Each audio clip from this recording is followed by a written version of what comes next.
Hello, students. Myself, Dr. Dushyant Pradeep, and today's topic is the integration by direct method.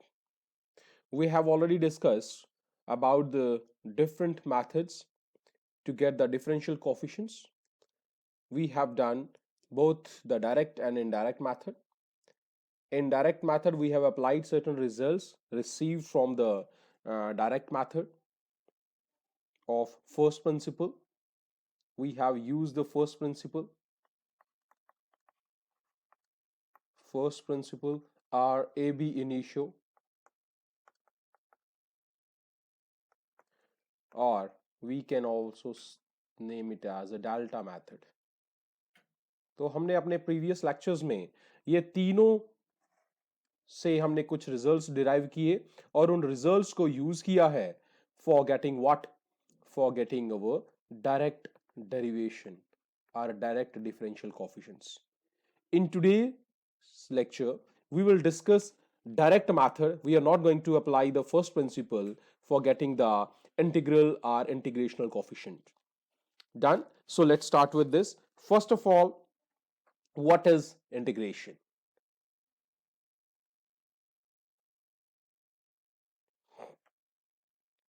What is integration? Integration is just what? It is just actually the inverse process of the differentiation. Integration is what? Integration is the differentiation of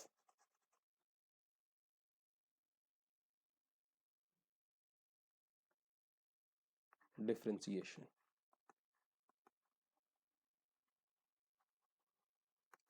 But there is a very important term when you derive a differentiation and integration of some function.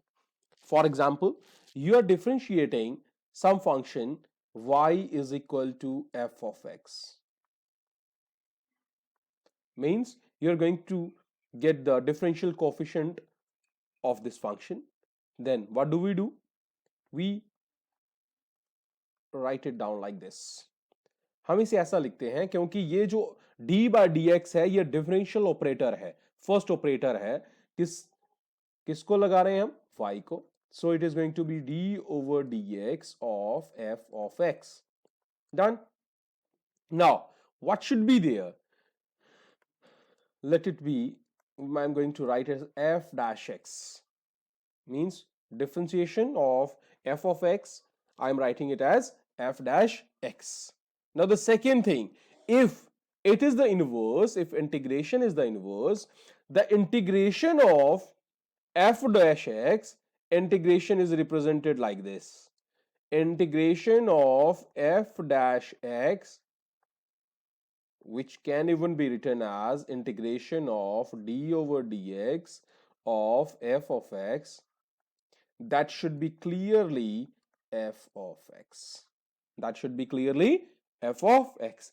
अगर y के differentiation या f x की differentiation d over dx of f of x है, तो इस d by d of f of x की integration फिर से f ऑफ x होनी चाहिए. ये इन दोनों में एक रिलेशन है कि जो अगर आप किसी फंक्शन को डिफरेंशियल ऑपरेटर लगाते हो तो जो रिजल्ट्स आते हैं, अगर उन रिजल्ट्स को इंटीग्रल या इंटीग्रेशन या इंटीग्रेट किया जाए तो आपको फिर से वो बेसिक फंक्शन मिल जाना चाहिए. ये बात समझ आई आपको? सो इस तरह से ये उसका क्या है? आपका इनवर्स है डिफरेंशिएशन का. कौन? इंटीग्रेशन. चलिए फिर से बात करते हैं. अब यहां पे इंटीग्रेशन की जब हम बात करें तो हमारे पास एक टर्म आ जाती है कांस्टेंट ऑफ इंटीग्रेशन. क्या आ जाती है टर्म? Constant of integration. और वो टर्म क्यों आती है वो मैं आपको समझाता हूं. एक्चुअली जब भी हम किसी, मान लीजिए मैं आपको एक एग्जांपल देता हूं कि हमारे पास अगर डिफरेंशिएशन है d by d x of x square basics, तो मैं इसकी वैल्यू कितनी ले रहा हूं? मैं इसका कोफिशिएंट कितना आ जाएगा? With the help of first principle results. मैंने क्या रिजल्ट्स निकाले थे लास्ट लेक्चर्स में? d by d x of x raise to power n किसके बराबर होता है? n x n minus one. अगर ऐसा है तो ये अप्लाई कीजिए रिजल्ट्स यहां पे। So what we are going to get, we are going to get it is 2x raise to power 2 minus one. So हमें क्या मिल जाएगा, हमें मिल जाएगा 2x। डन। तो यहां तक समझ आ गया आपको। लेकिन अब अगर मैं इस 2x को डिफरेंशिएट करूं तो मुझे क्या मिल जाना चाहिए, 2x को इंटीग्रेट करूं तो मुझे ये मिल जाना चाहिए फिर से एक्स स्क्वायर। लेकिन चलिए ये तो हो गई एक बात। अब दूसरी बात मैं बताता हूं कि अगर इसी तरह मैं डी बाय डी एक्स करूं एक्स स्क्वायर प्लस सी का, एक्स स्क्वायर प्लस सी का, तो क्या आ जाएगा, एक्सपैंड कीजिए, d by d x x square का भी होगा और डी बाय डी एक्स या डिफरेंशियल सी का भी होगा। और हमने स्टडी किया है, फर्स्ट तो ये आ गया, दूसरा हमने स्टडी किया है differential of a constant that is always zero. ये जीरो हो जाएगा, मतलब आपकी ये वाली टर्म किसके बराबर हो गई, जीरो के बराबर हो गई। तो फर्स्ट टर्म को आप डिफरेंशिएट करेंगे सो आपको मिल गया 2x और दूसरे टर्म को मिल गया जीरो, मींस 2x। अब यहां पे एक छोटा सा कंफ्यूजन आ गया। 2x को जब हम इंटीग्रेट करेंगे तो इस केस में 2x को इंटीग्रेट करके भी एक्स स्क्वायर आना चाहिए, और अगर इसे इंटीग्रेट करेंगे तो मेरी थ्योरी के हिसाब से 2x का इंटीग्रल एक्स स्क्वायर प्लस सी भी आना चाहिए। क्या, 2x को इंटीग्रेट करके D x square upon D x, यहां पे जो एक्स स्क्वायर फंक्शन है वो आना चाहिए। मैंने तो यही बताया आपको, हमने यही समझा है जो डिफरेंशियल कोफिशिएंट निकलेगा उसको इंटीग्रेट करेंगे तो फिर से हमारा फंक्शन आना चाहिए। इस केस में डिफरेंशियल कोफिशिएंट आया 2x और इसका फंक्शन था एक्स स्क्वायर। डन। इस केस में डिफरेंशियल कोफिशिएंट 2x है बट फंक्शन है एक्स स्क्वायर प्लस सी, तो इसको इंटीग्रेट करने पे ये आना चाहिए और इस 2x को इंटीग्रेट करने पे ये आना चाहिए, but this is not possible. So whenever we are introducing the integration of some function, we introduce a constant, we introduce a constant। तो हमेशा याद रखिएगा कि 2x की डिफरेंशिएशन हमेशा क्या होगी, एक्स स्क्वायर प्लस सी होगी। क्या होगी, एक्स स्क्वायर प्लस सी होगी, और सी की वैल्यू 0 1 2 3 एनी वैल्यू हो सकती है, और इस केस में उस एक्स की वैल्यू को हम क्या मान के चलेंगे, वो क्या होगी, जीरो होगी। तो 2x का डिफरेंशियल हमें इंटीग्रल हमेशा क्या रहेगा, प्लस सी, वहां पे हमने इंटीग्रल कोफिशिएंट यूज करना है। तो ये बात समझ आई आपको। तो हमारे पास क्या टर्म आ गई, इंटीग्रेशनल कांस्टेंट, इंटीग्रेशनल कांस्टेंट हमारे पास आ गया, इंटीग्रल कांस्टेंट अब हमने यूज कर लिया यहां पे। डन है। चलिए अब हम देखते हैं कि हमने ये direct method of integration apply करने के लिए जो डायरेक्ट हमारे पास टर्म्स हैं वो यूज कैसे करते हैं। चलिए फर्स्ट टर्म हमने जब डिफरेंशिएशन लिया, जब हमने क्या लिया, डिफरेंशिएशन, जब हम डिफरेंशिएशन पढ़ रहे थे तो हमने डेरिवेटिव्स लिए, और जब हम इंटीग्रेशन निकालेंगे तो तब हम इंटीग्रल्स निकालेंगे। चलिए फंक्शन यूज करते हैं। मैंने डिफरेंशिएशन ली किया, डेरिवेट किया x raise to power n को, किसको डिफरेंशिएट किया, x raise to power n को, तो मुझे क्या मिला, n x n minus one, n x n minus one. तो जब, और यहां पे जब मैं इंटीग्रेट करूंगा x raise to power n को, क्या करूंगा, इंटीग्रेट करूंगा। अब यहां पे जो ऑपरेटर डिफरेंशिएशन में डी बाय डी एक्स लग रहा था, अब इस ऑपरेटर को रिप्लेस करेगा मेरा इंटीग्रल, मेरा इंटीग्रल रिप्लेस करेगा कैसे, अब x raise to power n, ये आपका साइन है, this is S elongated S, because ये एक एलोंगेटेड एस ही है, because S is used for sum, sum, और यहां पर भी हम सम ही कर रहे हैं, तो इसलिए ये उसी को फॉर्मेशन को थोड़ा यहां पे एक्सप्लेन किया हुआ है। तो विद रिस्पेक्ट टू dx, तो ये फंक्शन है और ऑपरेटर है ये। तो वहां पे ऑपरेटर क्या था, डी ओवर dx, और यहां पे ऑपरेटर है इंटीग्रल ऑफ dx, और यहां पे मेरा फंक्शन आ गया। ये बात समझ आ गई अब आपको? तो इसे जब हम निकालेंगे, that is going to be equal to, ध्यान रहे, x raise to power n plus one. Power क्या हो गई, n प्लस वन। ध्यान रहे यहां पावर क्या हुई थी, n minus one upon n plus one, n plus one. ध्यान रहे वहां पे मल्टीप्लाई हुई थी वो पावर जो डिफरेंशिएशन करने से पहले थी, यहां पे डिवाइड हुई है, यहां मल्टीप्लाई, यहां पे डिवाइड हुई है वो पावर जो इंटीग्रेट करने के बाद बनी है। तो for your understanding, there is an inverse of each and everything over here. Done? So you have got x raised to power n dx, x raised to power n plus 1 upon n plus 1। चलिए मैं आपको इसकी कुछ example दे देता हूं, यहां पे देख लीजिए, और हमेशा याद रखिएगा इसके प्लस में हम यूज करेंगे क्या, एक कांस्टेंट। क्या यूज करेंगे भाई, कांस्टेंट, कांस्टेंट ऑफ इंटीग्रेशन। किसका कांस्टेंट है ये, कांस्टेंट ऑफ इंटीग्रेशन। चलिए अब ध्यान रहे, इसको डिफरेंशिएट करके मेरे पास एक्स एन आना चाहिए। चलिए भाई डिफरेंशिएट करते हैं, d by d x of x raise to power n plus one upon n plus one plus C. इसको डिफरेंशिएट करके हमें क्या मिलना चाहिए, x raise to power n। चलिए आसान है, n प्लस वन है भाई, डिवाइडेड बाय जो n प्लस वन है वो एक नंबर है, तो उसे तो हम बाहर ले जाएंगे एज ए कॉफिशिएंट, उसको तो डेरिवेटिव उसका क्या कुछ भी नहीं है, वो कांस्टेंट की तरह बाहर आ जाएगा। तो डिफरेंशिएट होगा n plus one, x n, तो n मल्टीप्लाई हो जाएगा पहले वाली पावर, और जो पावर है उसमें प्लस वन है तो माइनस वन हो जाएगा, क्योंकि n की जगह यहां पे कौन है, n प्लस वन, और माइनस वन आ जाएगा। डन, n प्लस वन गए, x की पावर n प्लस वन है और माइनस वन है, तो n प्लस वन है और माइनस वन है, प्लस और माइनस गए, वी गॉट ओनली n।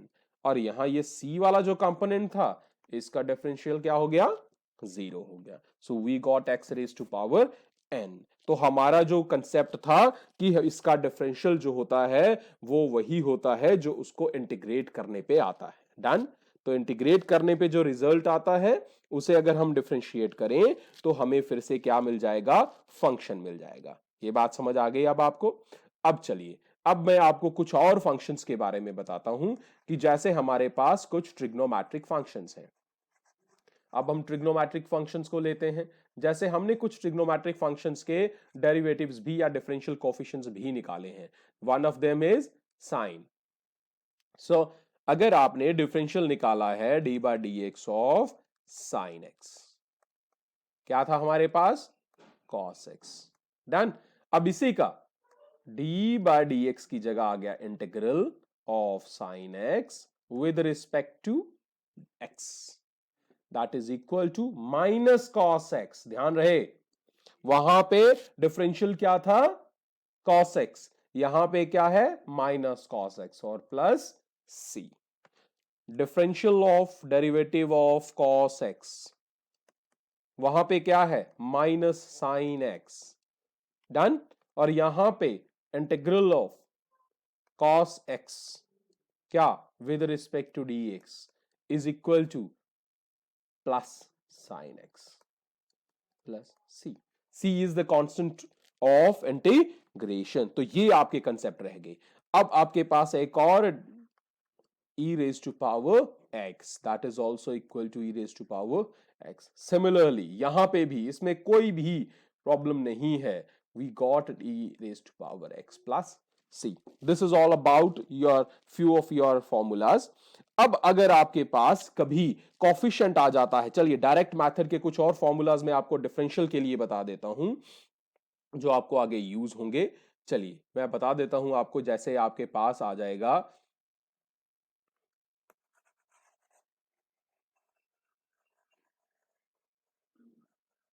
अब है आपके पास नेक्स्ट, आपको जो मैं कुछ टर्म्स बताने जा रहा हूं डायरेक्ट मेथड है, उनका हमने डिफरेंशियल नहीं किया हुआ है, वो भी मैं आपको बता देता हूं। जैसे 1/x of dx,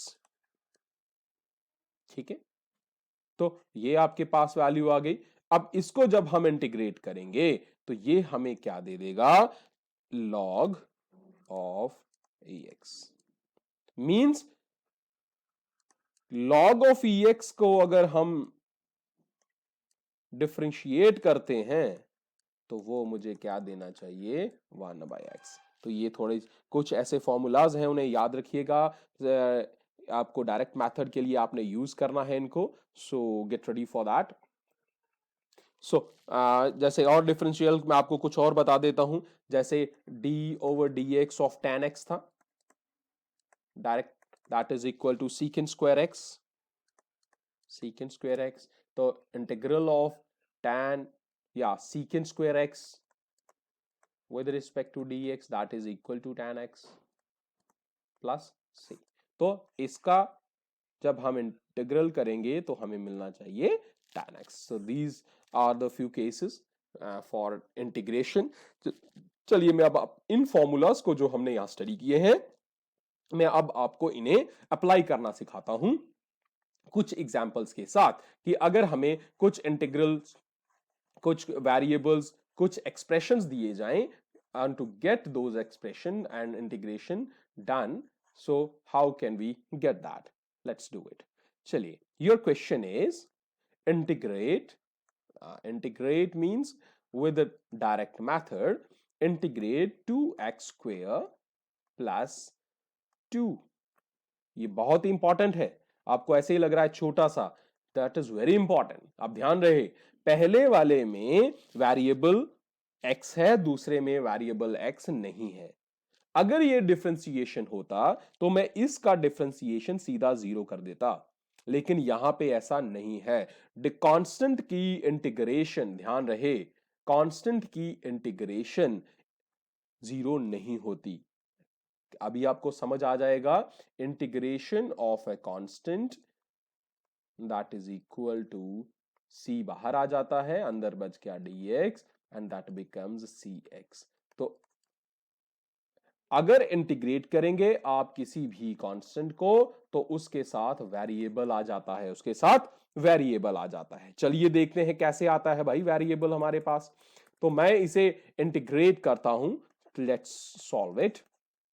integration of 2x square plus 2। अब आपका क्वेश्चन होना चाहिए, सर आप dx ही क्यों लिखते हैं हर बारी, आप dy नहीं लिख सकते?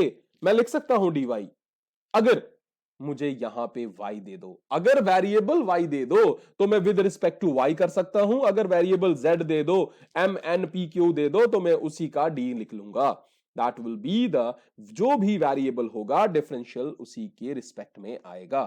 सो आपका फर्स्ट फंक्शन है 2x स्क्वेयर प्लस, अच्छा यहां पे अब हम 2x को ही पहले इंटीग्रेट कर लेते हैं, दोनों को इंडिविजुअल लिख लेते हैं, 2 ऑफ dx। डन, अभी निकला नहीं है, so we need not to write any constant over here, so we got 2 out here, x power 2 dx। अब यहां पे मैं आपको एक चीज बता दूं कि अब आप इसे समझने के लिए 2 को बाहर ले आता हूं मैं, अंदर वेरिएबल नहीं था तो मैं वेरिएबल इंट्रोड्यूस कर देता हूं, x raised to power 0। x raised to power 0 do not create any problem over here, so x raised to power 0 means 1, so we got it here, so it is done। चलिए अब देखिए 2 आ गया, मैंने एक expression पढ़ी है, integral of x raised to power n dx is equal to, the answer will be n plus 1 divided by n plus 1। let's do it here। x raised to power 2 है तो 2 plus 1, अपॉन 2 प्लस 1 आ गया, done, plus 2, x की power 0 है तो 0 plus 1 upon 0 plus 1, done, we got it here. And plus now integrals are dissolved, so we are going to use a c over here. C is the constant of integration.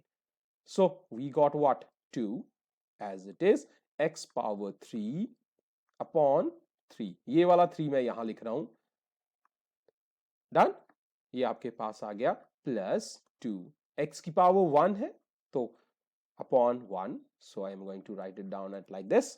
सो आपके पास 2x square plus 2 का integral जो आ गया, integral coefficient जो आ गया, we got it like this. ध्यान से देखिए, 2 था यहां पे, उसके साथ वेरिएबल आ गया, तो यही तो मैंने आपको बताया था कि उसके साथ वेरिएबल आ जाएगा. तो इसी तरह अगर आपको कोई भी कोफिशिएंट्स दिए जाते हैं, so you can get the solution for all those things. So that was all about the integral and the direct method application over here. So आप इसे कर सकते हो आसानी से solve. So thanks for watching me on my channel Dr. Dushyant Physics Classes. Please share and subscribe. Thank you. Have a wonderful time ahead. Enjoy the physics classes by Dr. Dushyant. Thank you. Thank you for watching my channel. Please subscribe and share, and also press the like button that is down here.